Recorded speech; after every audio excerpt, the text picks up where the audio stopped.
my dear comrades, let me start with thanking our departing leader, Poul Nyrup Rasmussen, for his dedication to Party of European Socialists. Thank you, Paul, for everything what you have done for all of us. It has always been the role of progressive forces to offer optimism and hope. These are times that call for vision, strength, and hope. With that kind of people, like Paul, like George, with individuals that are brave, courageous, and determined to deliver results, I think that we are on the right track. Dear friends, the financial crisis and economic crisis could turn into a social crisis. If this occurs, then there will be a major political crisis. The temptation to turn to populism will be great. I think we already see some signs. The other option is to reject democracy and the people demanding the technical solutions. My friends, today we have to decide whether we want markets controlling our democracy or whether we want democracy to control the markets. In that respect,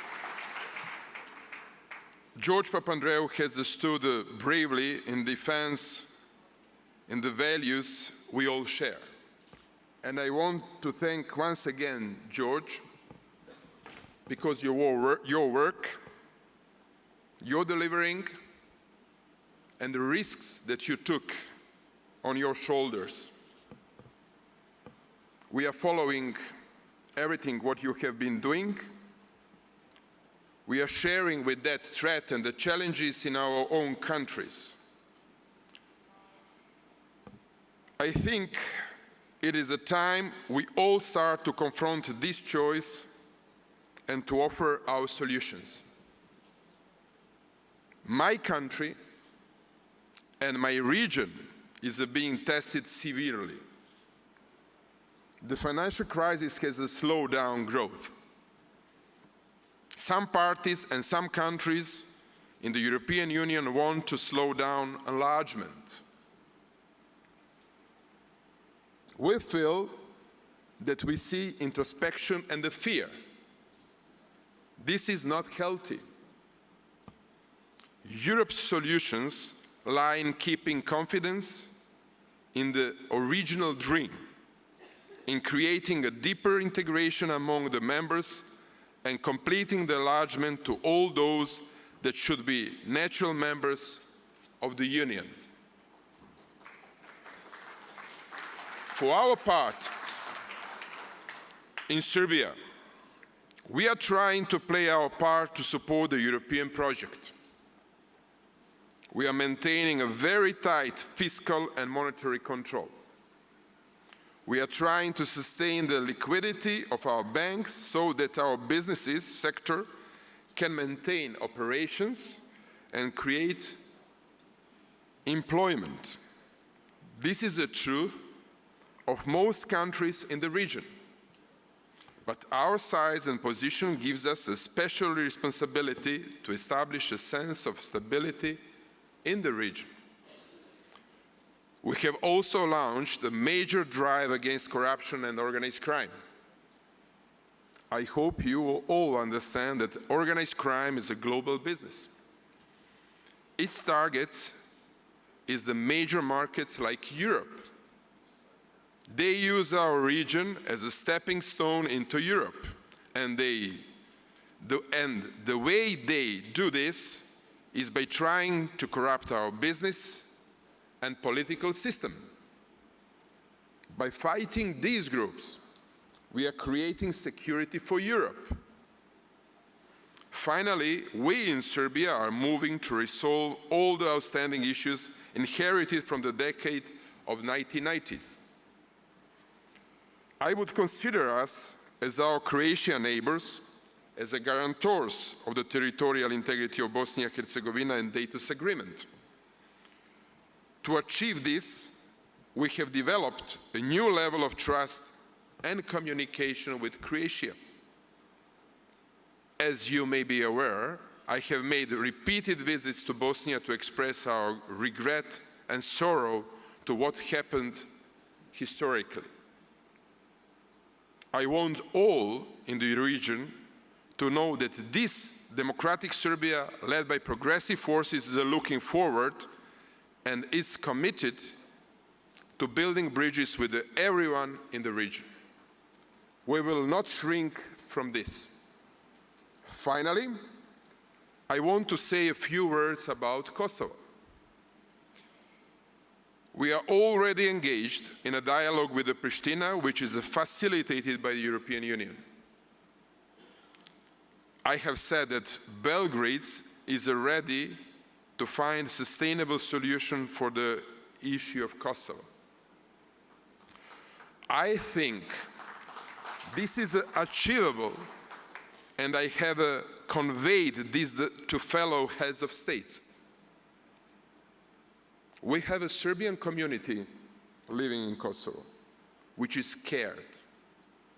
They must be given a sense of security and have their rights respected so that they are assured of their own future.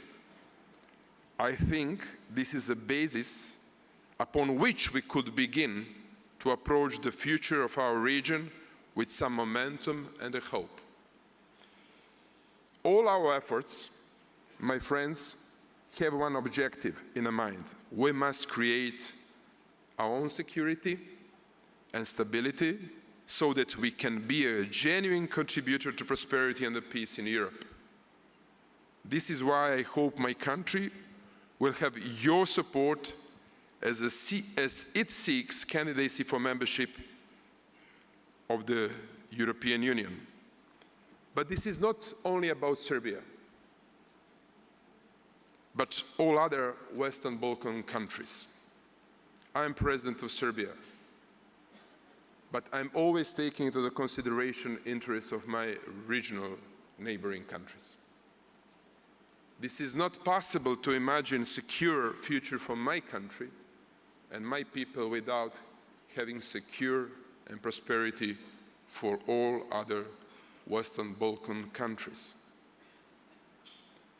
This is only approach that we have now and in the recent future that we have delivered as a political leaders.